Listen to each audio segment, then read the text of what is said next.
Fala pessoal, Pedro aqui para mais um vídeo. E nesse vídeo a gente vai falar sobre as ações da Vale, né? As ações da Vale que estão em queda. Será que você deve se preocupar? Qual o problema que está acontecendo aqui nas ações, né? Será que a empresa ficou ruim? E mais uma série de detalhes para você que investe aqui na empresa, né? Para você entender o que está acontecendo com essa ação. Você não tem noção do trabalho que um vídeo desse dá para fazer. Então eu só te peço aquelas coisas aqui de sempre. Se inscreve no canal se ainda não é inscrito, deixa o seu like no vídeo. Isso é só para fazer o YouTube mandar esse vídeo aqui para mais pessoas. E se gostar também, compartilha aí com o pessoal que você acha que esse vídeo aqui pode ajudar. Bom pessoal, vamos falar aqui de Vale, então a gente vai ver números sobre ela aqui, o que está acontecendo com ela exatamente. Mas primeiro a gente está falando de uma companhia aqui que a princípio, né, era uma empresa do governo que depois foi privatizada já há algum tempo. A Vale é uma das maiores mineradoras do mundo, tá pessoal? Com foco aqui em minério de ferro também. No níquel hoje em dia, então já aguarda essa informação aí, né? Porque ela está entrando no mercado que é muito promissor aqui para as baterias, né? A gente está vendo os carros elétricos aí cada vez mais forte, né? Alguma série de equipamentos novos aí que usam esse material, sendo responsável pela maioria da produção do minério de ferro mundial. Vale também figura entre as 3 maiores empresas mundiais do segmento também, né? Com alguns pares aqui que estão bem atrás, por exemplo, CSN Mineração, a Rio Tinto também. Bom, então a gente tem uma empresa top de mercado e uma das referências mundiais aqui quando a gente está falando de mineração. Fora isso, Vale tem uma série de componentes aqui na sua fabricação ali mesmo, né, na produção dela, da expertise que ela tem também em tornar esse processo mais barato. Então ela ainda tem esse detalhe aí competitivo na frente das outras, né, dos pares dela aqui de mercado. Além disso, a gente sabe lá do problema que ela teve há algum tempo, né, das barragens dela aqui, e ela já vinha com esse foco aqui na sustentabilidade, mas isso se tornou ainda mais forte, ainda tem muito problema, ainda tem muito que ser melhorado, mas ela já está à frente desses outros pares aí dela que eu já citei. Bom, mas a gente está falando de uma empresa que ela depende muito aqui do preço de uma commodity, tá pessoal? Isso que eu queria trazer aqui para discussão aqui com vocês, que se você está no mercado de ações, você tem que saber no detalhe o que aquela empresa faz, né? E toda empresa que ela depende de uma commodity, muitas vezes aqui o lucro dela vai oscilar dependendo do preço daquela commodity, né? Se o minério de ferro está mais caro, por exemplo, Vale vai vender a um preço mais alto, né? Então ela pode lucrar mais. A margem dela de lucro vai aumentar. Se você está no mercado de ações, né, você tem que entender isso, como eu te falei, porque a empresa que ela tem uma referência aqui em algum tipo de commodity vai oscilar bastante, né? Então, se você está numa empresa igual Vale, você tem que estar sabendo disso. Um outro exemplo aqui que a gente tem são as empresas de celulose, né? Eu tô falando aqui de Klabin, de Suzano, né? São empresas que vão ter bastante oscilação nas cotações, dependendo aqui, no caso, essas, né, de dólar. Vale também depende de dólar e do minério. Bom, então já está entregue um dos detalhes aqui, por que Vale vem performando aí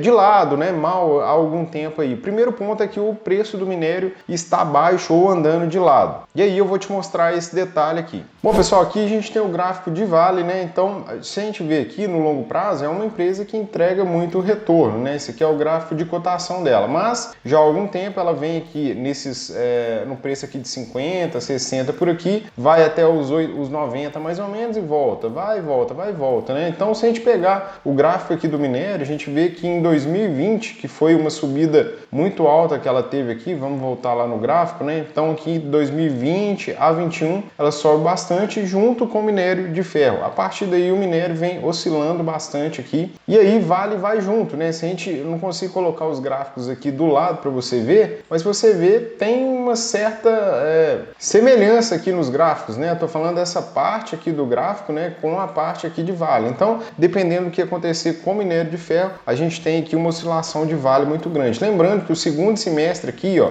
geralmente costuma ser melhor para Vale, tá? Então, o primeiro semestre aí é mais fraco do ano, o segundo semestre costuma ser bom com o aumento do minério de ferro, algo que acontece sazonalmente. Beleza, mas por que o preço do minério oscila assim? O que está acontecendo, tá, pessoal? E aí, alguns detalhes aqui que a gente tem que colocar também é quem compra o minério de ferro aqui no mundo. Quem é o maior comprador? Todo mundo compra, mas o maior comprador mundial é a China. A China tem uma das maiores economias do mundo, então, dependendo do que acontece na economia lá, e principalmente na construção civil da China, vai impactar o preço do minério. Se eles compram muito, o preço do minério sobe, né? Oferta e demanda. Se eles compram pouco, eles acabam impactando impactando todo esse processo também, o preço do minério cai. E no fim das contas, você deve ter entendido, menos compra de minério, preço mais baixo e Vale lucra menos, né? Então é o que a gente está vendo acontecer nesses momentos aqui, né? Enquanto a gente está vendo a economia chinesa não indo muito bem. Aqui a gente tem até um ETF aqui que mostra essa questão da China, né? Então é o China 11. Se a gente vê aqui, ó, que é esse período todo que a gente está falando ali de Vale, né? Que ela vem mal, a economia chinesa vem diminuindo a velocidade, parece estar se recuperando, né? Mas não acredito que ainda seja uma recuperação tão forte assim. Então isso vem impactando o resultado de Vale. Bom, mas aí a gente tem que ver se a empresa é boa ou não. Isso a gente faz isso olhando ali os resultados dela. Eu tô aqui no site que chama Fundamentei, tá, pessoal? Tem a versão paga, que é a que eu tenho aqui, então a gente vê alguns detalhes sobre a empresa. A gente vê, pessoal, também aqui que a empresa ela foi privatizada, mas ainda tem uma certa parte do governo e ele consegue aqui, com esse voto que ele tem aqui de ser um dos maiores sócios, ele ainda pode ter uma certa influência sobre o Vale, tá, pessoal? Então, se você for investir, você tem que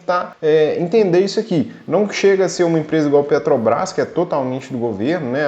A maior parte ali, mas ela vai ter alguma influência aqui, tá, pessoal? Então saiba disso. Aqui a gente vê, pessoal, os dividendos, né? Vale paga um caminhão de dividendos, né? Por isso que muitas pessoas têm na carteira, mas não é só isso, não é só dividendos, né? Que a gente vive, a gente tem que ver se a empresa é boa. E aqui é a cotação histórica, né, pessoal? Isso aqui que é um dado legal da gente ver, que é para você que investiu aí por 10 anos em Vale, ela entregou, lógico que oscila, tá, pessoal? Mas ela entregou aqui, na média, 13% ao ano. Então a gente vê que é uma empresa que vem entregando retorno, mesmo com essa oscilação que a gente tem aí no curto prazo. Aqui embaixo, pessoal, que é uma coisa interessante da gente ver, que é a questão que eu falei, né? A receita da empresa vem maioria do minério de ferro, metais básicos, né? Mas principalmente é minério, e aqui a gente vai ver o dado que eu falei, 50% do retorno de Vale, da receita dela, na verdade, não é no Brasil, e sim fora, né? A maior exportadora aqui, né? A maior exportação de Vale é para a China. Se a China oscila, a receita de Vale também vai oscilar, que é o que a gente está vendo nesses momentos agora. A gente for ver resultado, pessoal, ela vem aqui desde 2015, né? Só aumentando aqui o resultado aqui nos últimos anos aqui, né? Os últimos dois teve uma diminuição muito por causa da China, e aqui o lucro líquido, né? Pra vocês verem aqui que é uma empresa que não vai ser um reloginho igual a gente vê em outras, por exemplo, um banco, né? O banco praticamente é só lucro, né? Só para cima, os bons bancos, né? E aqui, como é uma empresa ligada a commodity, a gente não vê isso, né? A gente vê até anos aí ela fechando negativo. Aqui em 2021, um boom, né? Que foi quando as ações arrancaram de vez. Então, como a gente não vê um arranque igual esse de 2021, a ação acaba oscilando. Mas é uma empresa aqui legal, né? Não estou aqui fazendo uma análise da empresa, até porque não cabe aqui, mas só falando aqui dos detalhes da empresa. Então, é uma empresa que tem lucro, teve aqui nos últimos tempos, né? Fechou anos negativos aqui, mas é uma empresa aqui que tem resultados consistentes. Se a gente for falar do ROI da empresa, né? Então, é um super ROI aqui, que é o retorno para o acionista, e a dívida dela aqui é bem controlada, né? Então, de certa forma, tranquilo. Bom, pessoal, em linhas gerais aqui, né, a gente tem uma empresa que é boa, tá, pessoal, mas que vai oscilar muito com o preço do minério, vai depender aqui do minério, né, e o preço do minério depende da China, né, então a gente tem alguns fatores que vão mudar o resultado. Se você não topa correr esse risco, né, de ter uma ação que depende de outras coisas, fique de fora, né, se você topa aqui a ação, né, ter a ação, só não compre caro demais, né, que é o que eu tô te mostrando aqui. A gente tem alguns pontos aqui que é entre 50 ali, 55, 60 reais aqui aproximadamente, né? Dessa faixa até essa faixa aqui, em que vale estar num preço ali legal, né? Quando ela tá lá em cima, aí se você fizer uma compra aqui, possivelmente você nunca mais vai ver esse preço ou vai demorar demais, né? Pode ser que venha aí uma melhoria da economia e ela vá embora, como vem aqui há muitos anos, né? Ela já veio de cotações mais baixas para uma cotação bem mais alta, mas no momento, por causa disso tudo, ela tá andando de lado aqui, então você tem que topar isso aqui, né, se você quer investir na ação. Bom, mas o mais interessante aqui não é investir numa única ação, mas sim ter uma carteira balanceada. Dessa forma você diminui o risco e também não fica dependendo de uma única ação. O importante é que a maioria da sua carteira vá bem. Bom, se você quiser saber